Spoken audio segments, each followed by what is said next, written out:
On a quest to find the Holy Grail, King Arthur and his knights encounter rude French guards, a killer rabbit, and the dreaded knights who say, "Nee!" Join us as we chat about holy hand grenades, a smart investment by Led Zeppelin, and our thoughts on the Nintendo Switch 2.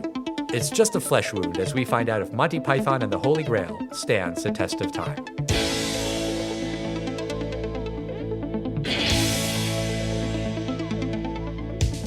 Test of time, James and Alan have their say. Do the movies you love still hold up today? James says gladiator with a glut. Alan says as a father, blah blah. It's the test of time, James and Alan have their say. Do the movies you love still hold up today? Test of time, James and Alan have their say. Do the movies you love still hold up today? Hello, everyone, and welcome to another episode of The Test of Time. I'm James Brief, host of The Test of Time, and joining me, as always, is my co-host, my buddy, and the director of this podcast, Alan Noah. How you doing, Al? Hi, I am doing very well, thank you. I am excited to talk about Monty Python and the Holy Grail. But before we do, I feel like we have to talk about Switch 2 because they announced the next Nintendo video game console, and we haven't talked about it. I kind of know what your first impressions were because you and I were chatting about it while it was happening, but I'm excited. You've got to be excited too. Well, let's break down the salient points, the pros and cons, and then let's dive a little deeper.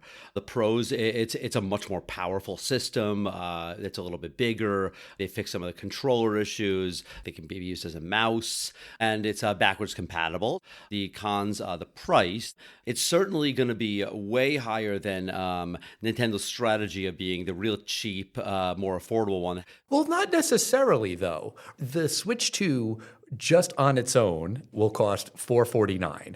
We don't know what the next PlayStation or Xbox will be and what it will cost. It is definitely possible that the comparable systems will be more. This system is more expensive than people were expecting. From what I was reading, everyone was thinking it was going to be just $400, not $450. So yeah, there's an extra $50 there, but also just given tariffs, economic uncertainty, everything that's going on with the global economy, there's going to be some pad built in there. And I was reading something that said even selling it at $450, Nintendo still might be selling the systems at a loss, which is in line with their company strategy going back however many consoles. Nintendo might know things that we don't. I hope so. There is, well, yeah, certainly. But there is a possibility that Microsoft might exit the hardware part of video games, and they might be doing more of their Game Pass, where the Game Pass might be available on PlayStation or even on Switch.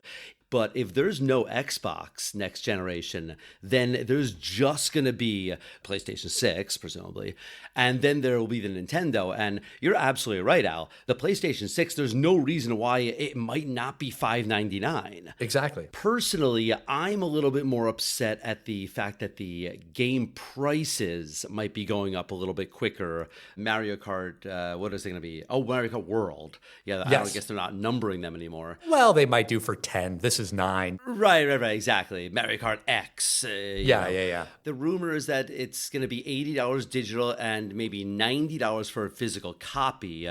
I haven't seen that the physical would be more. I've seen a rumor about that. $90 is quite ridiculous, but the rumor was that Grand Theft Auto 6 might be that game that could really push it to the $80 or even $100. You know, the industry has been at about $60 and at most $69.99 for AAA games since we were teenagers, pretty much. Yeah. So maybe they said like this Mario Kart is going to be like $80, but most games we expect to be $75 or even $70.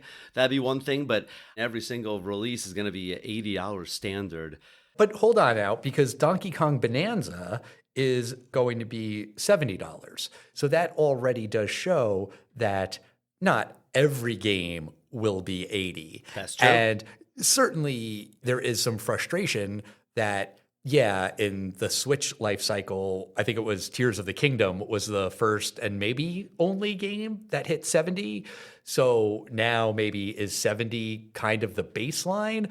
But, with Mario Kart World, yeah, it's frustrating that that's 80, but also there is that very easy workaround where if you buy the Switch 2 bundle, then that's $500 and that comes with the console, which is worth $450, and the game, which is worth $80. So you're saving $30 right there. But let's move away from price because I think that all of the talk about the price is a bummer because watching the trailer for Mario Kart World and for Donkey Kong, I am man. I am into those games. I can't wait to play Mario Kart with Eli, with you, with my friends. Donkey Kong looks amazing. Yeah, I was kind of hoping for a new Mario 3D platformer like Mario Odyssey, and Donkey Kong Bonanza isn't Mario, obviously, but it looks like it's very much in that vein. And I care less about the specs and the video chat and the capabilities of the internal processors and blah, blah, blah, blah, blah. I just want fun games. And Donkey Kong and Mario Kart World look really, really fun. The system and Mario Kart are supposed to come out in June. Donkey Kong's supposed to hit in July.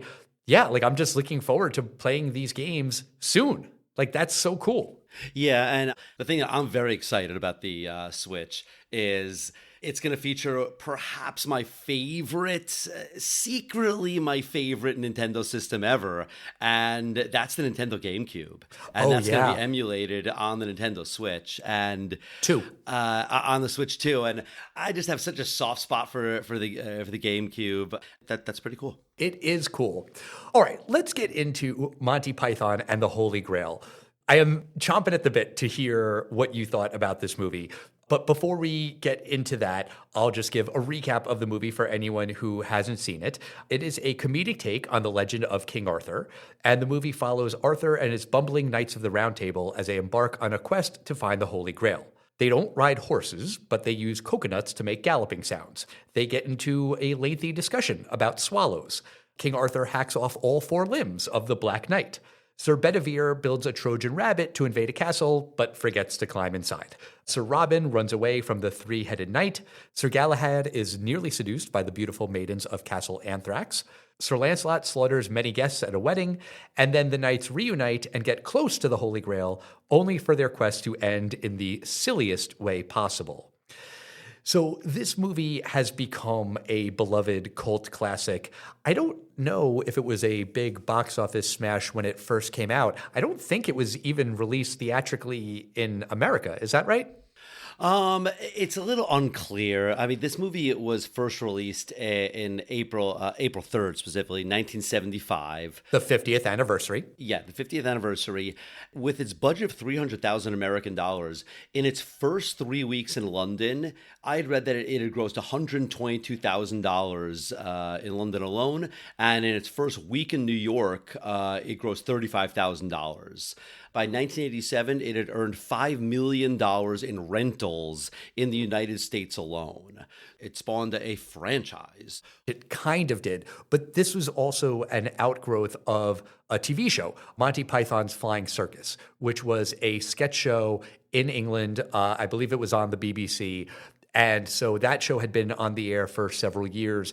And I believe there was a previous Monty Python movie, but it really wasn't an original movie. It was just kind of sketches from the TV show that they just strung together. This was really their feature-length debut movie. I was never a big fan of Monty Python's Flying Circus. I'd seen a couple clips here and there on Comedy Central, but I think that the movie is really an extension of some of the things that you saw in the TV show. In general, just kind of the absurdist humor, but also the animated interstitials. So I think that if you'd never seen the TV show, seeing those things might be a little bit jarring. But I had friends in high school who were really into not just Monty Python, but this movie specifically. And before I had ever seen the movie, I had heard them do, "We are the knights who say, nee," and like bits from the movie over and over and over and over and over again.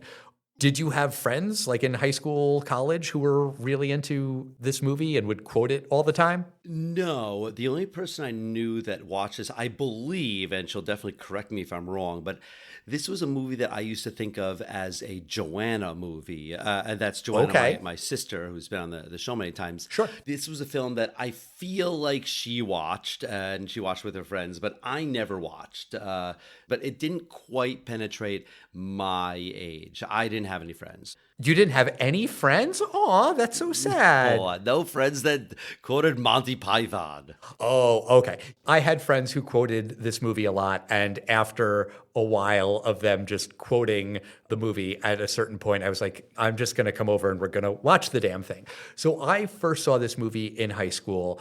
I remembered liking it. I remember thinking it was funny. Watching it the other day, I think that was probably the second time that I'd ever sat down and watched the whole movie start to finish. I still found it to be very funny.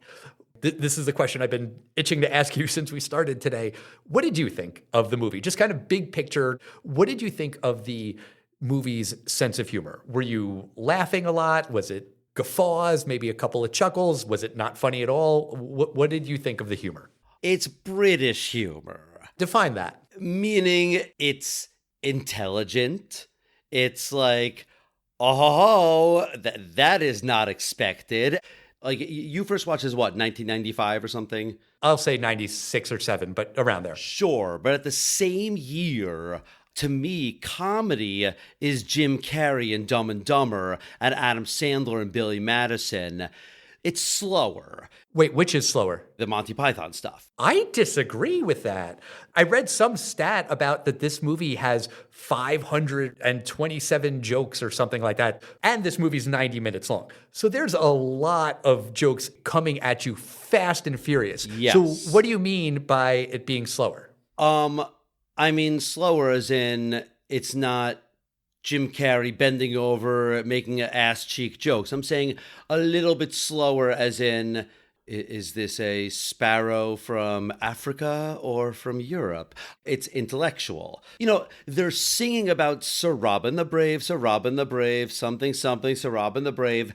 But then he's very passive immediately. And then he runs away like a coward, Sir Robin the Brave. So it's, I'm sticking with that word slower. I don't know why. I'm just sticking with it. It's fine if that's your takeaway. I just disagree because I'm being very literal, as I am wont to do. And I think that the pace of jokes in this movie is relentless. I get what you're saying. You think that it's slower than Jim Carrey or Adam Sandler. But did you laugh? Were you laughing when you watched this movie yesterday? It took me a while to laugh. Oh. It didn't take me a while to think that something was funny. It took me a while to laugh. What was your first laugh? Do you remember? I think the first thing that I laughed at was the modern historian being killed. Oh. I thought that was funny. Now, when I'm watching this film, I go, oh, I understand this reference and this reference and this reference and this reference in all these other films that I know and love, and even some video games. There's a video game from the 90s that I still fire up once in a while called Scorched Earth that had a holy hand grenade. I used to always be like, what the hell is a holy hand grenade? Because it had hand grenades and cluster bombs, but it had a holy hand grenade. Was it a powerful weapon? It was a very powerful weapon, and it was basically a ball with like a cross coming out of it. In the game, did you have to count to the number 3? And only 3 was the number of the counting? 4 was not the number of the counting, but only 3. You know, it's pretty funny. I remember I used to be a big risk using that bomb because I never got the timing right on it. And that really might be it. That might be a secret that I never knew. Okay, but, there you go. You know, as I'm watching this film, there's a lot of things I liked. Like, right from the beginning of the film, there's a gag. I didn't laugh out loud, but I thought it was funny. There's subtitles. And I kind of thought, like, I had put the subtitles on because I usually don't want to put the subtitles on. But so you weren't laughing at the moose subtitle jokes? I didn't find them that funny. What I did find funny was then there was a title card that says, our apologies, we have fired the subtitle person and we will now carry on with the credits, blah, blah, blah. But it's British, so they say sacked. Yeah, they sacked him. And then they say something about later, there's another title card where there seems to be some internal uproar and the entire opening credit staff has been sacked or quit. Now there might be a slight change in the style of the credits. And then the last two, like executive producer, directed by, is this kind of total psychedelic, different style. Yes, it's funny. Did I laugh? No. Okay. And then I was thinking, only 10, I guess probably 12 years later, one of the funniest things I had ever seen as a child, The Naked Gun, the opening credits. And I'm like, there's jokes in the opening credits. This is hysterical. And I would not be surprised if they were inspired by that. I think Monty Python did inspire a lot of comedy that came later. This movie comes out in 1975, and what else came out in 1975? Saturday Night Live, right? Like they're doing all of the 50th anniversary stuff this year. And there is some story that at one screening for the movie, two people came up to one of the guys in the Monty Python troupe, I forget who it was, and they said, "Oh my God, we just saw the movie. We loved it. It was great." And they didn't realize it at the time, but it was John Belushi and Gilda Radner. And I think that when people today think of Saturday Night Live, you don't necessarily think of the outlandish, absurdist kind of humor that you see in Monty Python. I think people tend to associate SNL with more political jokes and more topical things, or game show sketches and things like that. But SNL always has done some sketches that are in this vein. The bonkers, out there, absurdist stuff. They were doing that when the show first started in the mid-'70s. They're still doing it today. And comedians, comedic actors, comedic writers talk about Monty Python as an inspiration. The show and this movie really did inspire comedy to this day, 50 years later. Inspired, yes. I don't doubt that. I pointed out probably the first part I laughed at. The whole movie takes place in, I think, 932, the year, something like that. And then suddenly you have this modern day British historian standing in the same spot that like the knights had just been standing. And he's like, at this time, Arthur and his knights were traveling to, as if like they're cutting in between. And one of the knights comes by and slits his throat. Right. And it's really funny. I think that's because it's completely unexpected. I don't know if it breaks the fourth wall, but it breaks the wall of the movie. What do you think I had thought of when I first saw this? I'll give you a hint. This movie probably came out also like Naked Gun, probably 1987 or 86 at most. A movie where someone off camera gets killed by one of the main, it's the antagonist in the film. Oh, you're talking about Spaceballs? Exactly. With the guy holding the boom mic gets killed by Dark Helmet. Yeah, a boom mic crew member on the movie Spaceballs is killed, which is hysterical. Yeah. And I give Monty Python credit. I laughed out loud at this. There's 0% chance that 1987 Mel Brooks has not seen Monty Python, the Holy Grail. Oh, yeah. Put Mel Brooks on the list of people who were inspired by Monty Python for sure. Right, exactly. And I just think, I think Spaceballs a little bit funnier, in my opinion. Okay. I want to go back to something you said earlier, where you said that this humor is intelligent. And I didn't really remember this movie being intelligent comedy, but when I watched it the other day, I was definitely thinking, oh yeah, this is smart. And I think it really first hit me in the scene when King Arthur introduces himself to the peasant. I think his name is Dennis. He says, "I am Arthur, King of the Britons." And the guy says, "King, I didn't vote for you." And then he goes on this long rant about the monarchy and government and how the government exploits the poor people and the workers. It's really, really funny. I feel like that's kind of the political discourse you can still hear to this day. But that sort of idea runs throughout the movie, where this movie is made by British people. I think one of the guys in Monty Python is American. But still, to use a British phrase, they're taking the piss out of English history, the monarchy, these legends. And in America, we're sort of less familiar with the legend of King Arthur and Camelot and the Knights of the Round Table. I've heard of it. I've seen the movie Excalibur, which is kind of like a serious version of this movie. But it's not so ingrained in our history as Americans. But you can still see what they're going for in this movie, which is these legends are stupid. These guys were assholes. They murdered people all the fucking time because they didn't care. And I don't think you need to have that historical background. Like the scene with Sir Lancelot, when he goes into the wedding and he thinks he's rescuing the bride, and then it turns out it's a groom that doesn't want to get married. Sir Lancelot runs into the castle and he's just stabbing everybody and slicing and dicing everyone that he encounters along the way. Apparently, that is Sir Lancelot's reputation, that in real life he was, I guess a guy who killed first, asked questions later. Cool. You don't need that context. I found that out and I think, oh, that's interesting. But without that, it's still preposterous that here's this guy who's just killing everybody willy-nilly for literally no reason. And I think that you can look at it as just funny, that ha ha ha, he's killing people.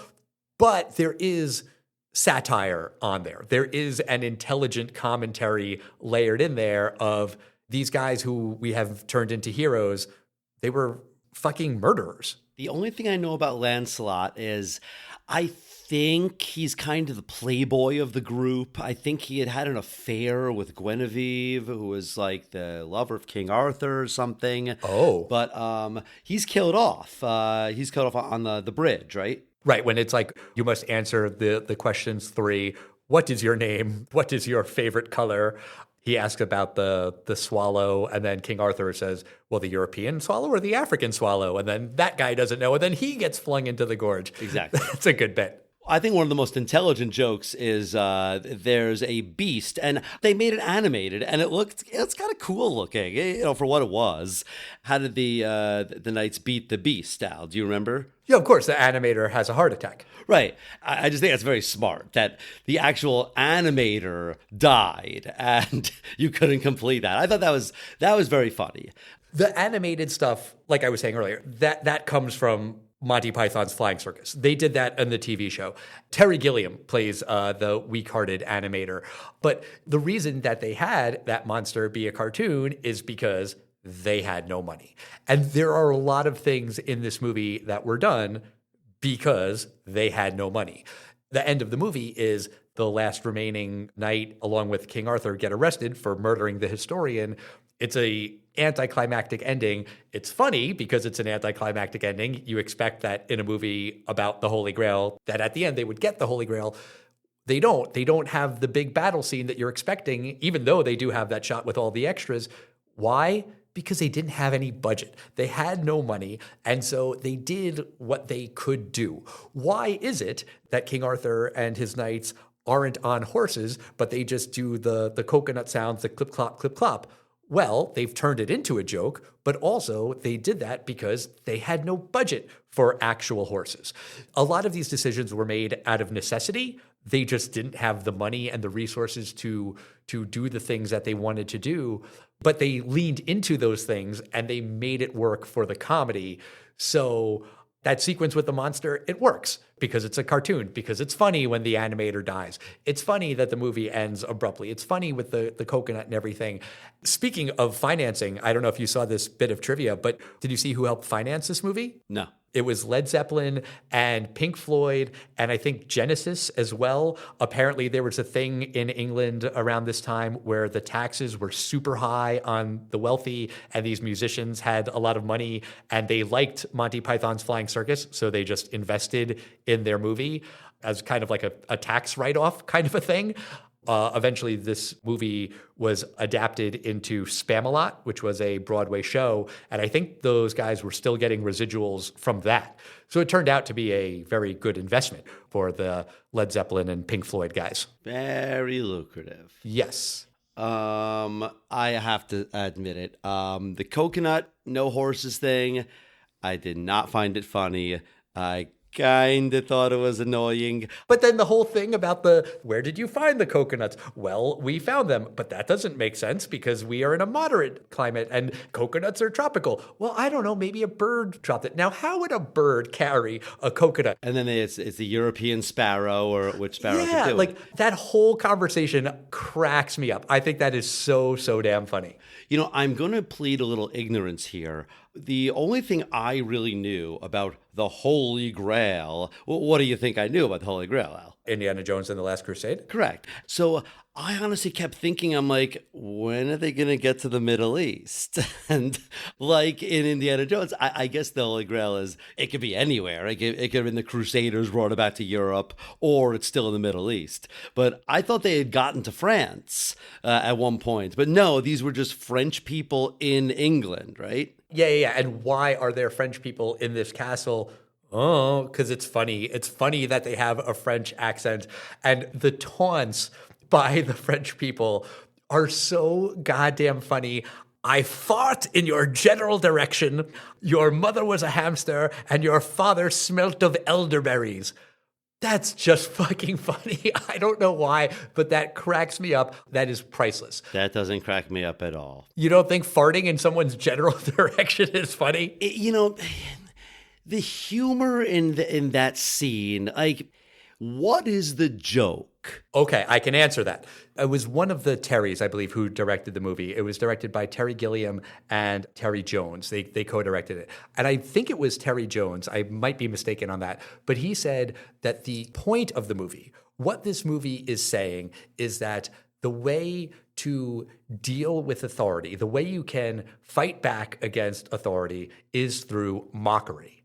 And that's what the whole movie is doing. And in particular, those scenes with the French people in the castle who are taunting King Arthur in a way that's simplistic, but in another way that works. You see that in the movie. Like, that is what drives King Arthur away, is when they tell him that they're going to fart in his general direction and they insult his parents in these absurd taunts. How do you fight back against a king?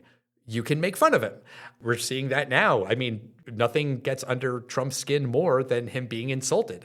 You can use speech, you can use comedy to fight back against an oppressive ruler. That's kind of a serious answer to your question, but I think that is the correct answer, especially considering this is a British movie. These are Brits. King Arthur is supposed to be on this pedestal, and they're just taking the piss out of him. They're just mocking him relentlessly, and that in and of itself is funny. Okay, fair. What's the one scene that, had they made it today, they would have definitely rewritten a few numbers?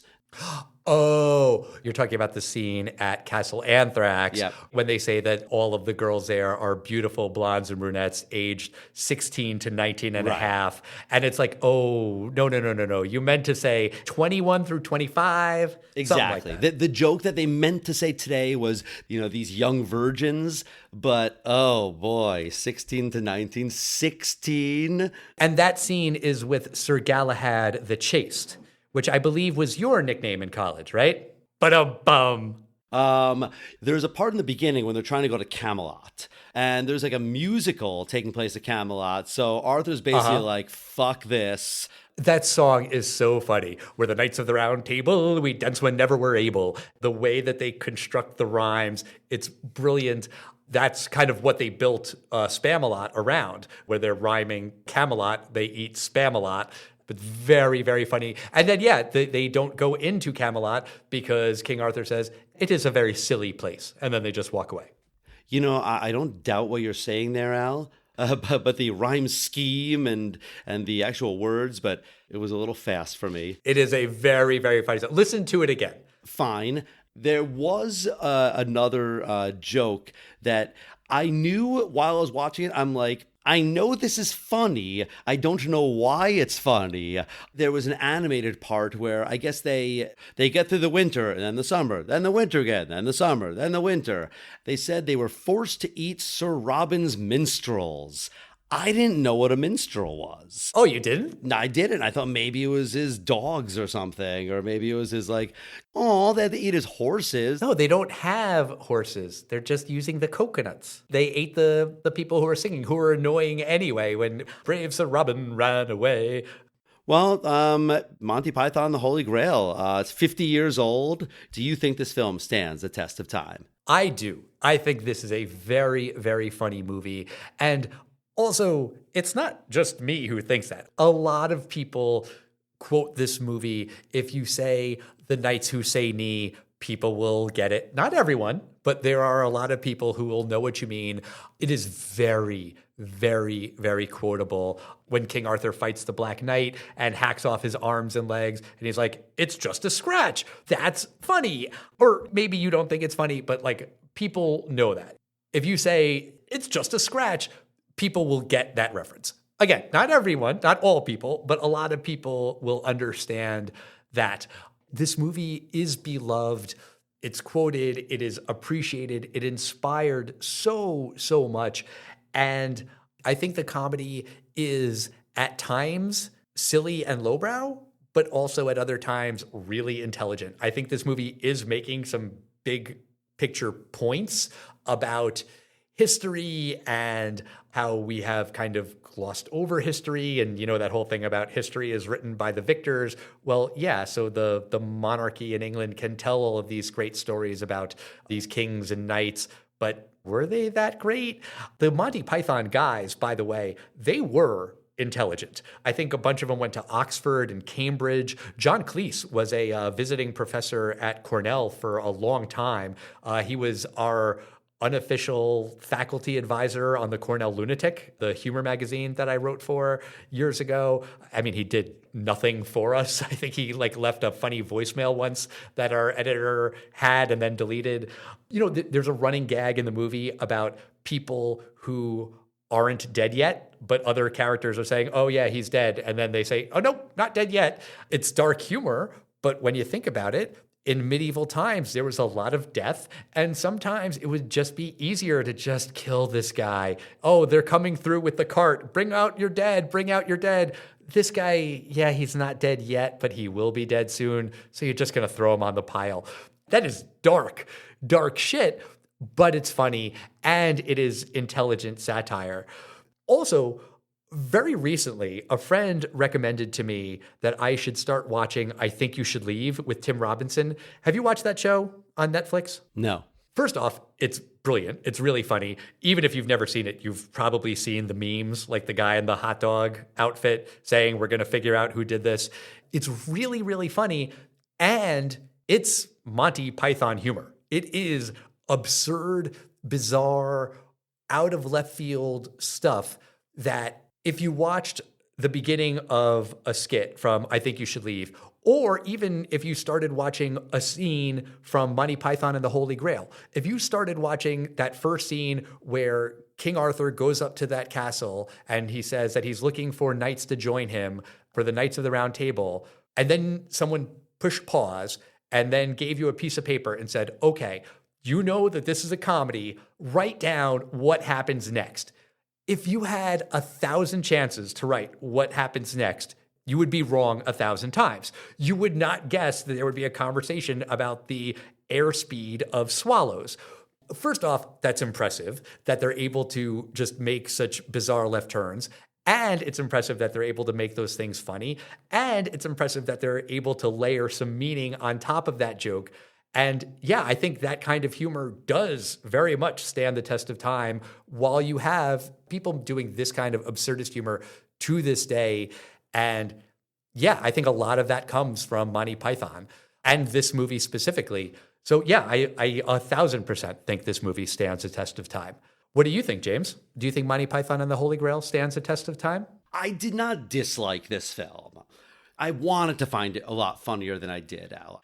I admit I might have the quote-unquote wrong opinion here. I just wasn't really entertained by it. I found it humorous, but I found it to be more inspirational about later films that I found were more funny in almost every way. The Spaceballs doing it, Naked Gun doing that. Then I don't think this film is unfunny. there were humorous parts about it. But for me, I'm going to say no. For me, it didn't stand the test of time. I just didn't find it that funny. I wish I could say it did. I wish I found it hysterical. No, it wasn't for me. But I get why people like it. I get why people, if they had never seen anything like this is brilliant. And maybe watching it at 16 years old with a bunch of friends and you're all laughing together is a different experience. So I embarrassingly, but honestly, if I'm being truthful to myself and the listeners and to you, Al, I did not think this film stood the test of time. Well, then I don't want to talk to you no more, you empty-headed animal food trough wiper. See, I don't think that's funny, what you're saying to me. See, but it is, and you're wrong, and that's okay. That's all right. When I saw that the movie was going to be celebrating its 50th anniversary, I was like, I really want to watch this again.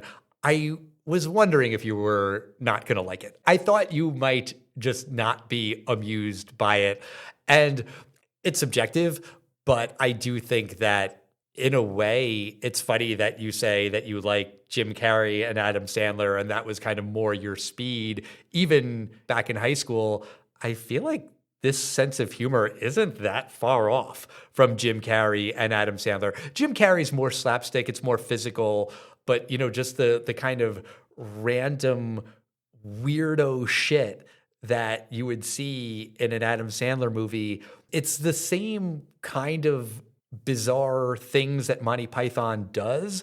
I think just a lot of it is without the deeper meaning, but I don't think that makes it more or less funny, really. So I'm a little surprised, but hey, to each their own. And, I have never seen the other Monty Python movies, Life of Brian or The Meaning of Life. If you will indulge me at some point on the podcast, I would like to watch those too. The Life of Brian is about Jesus, right? Yes. Yeah, okay, we'll do that sometime, sure. I believe people think that one is better than Holy Grail. They certainly had more experience making movies at that point. Well, that's going to do it for us this week. Come back next week when we discuss Diary of a Wimpy Kid with two special guests, my son Eli Noah and his buddy Ryan Schneider. I am so excited to have Eli and Ryan on the show. Every time I give Ryan a ride anywhere, he talks about the podcast. He's so excited to record the podcast. He's so excited to talk about Diary of a Wimpy Kid. I can't wait to have those two on the show. In the meantime, make sure you're subscribed to us on whatever podcast app platform you listen to us on. You can email us at testoftimepodcast@gmail.com. You can write to us on Facebook, X, Instagram, and Threads. Remember, if you're mad about what James said, it was James. I like this movie. It was only James who hated it. So please direct all hatred online through social media to James. James Brief. That's fair. Okay. And we'll see you next time, everybody. Bye.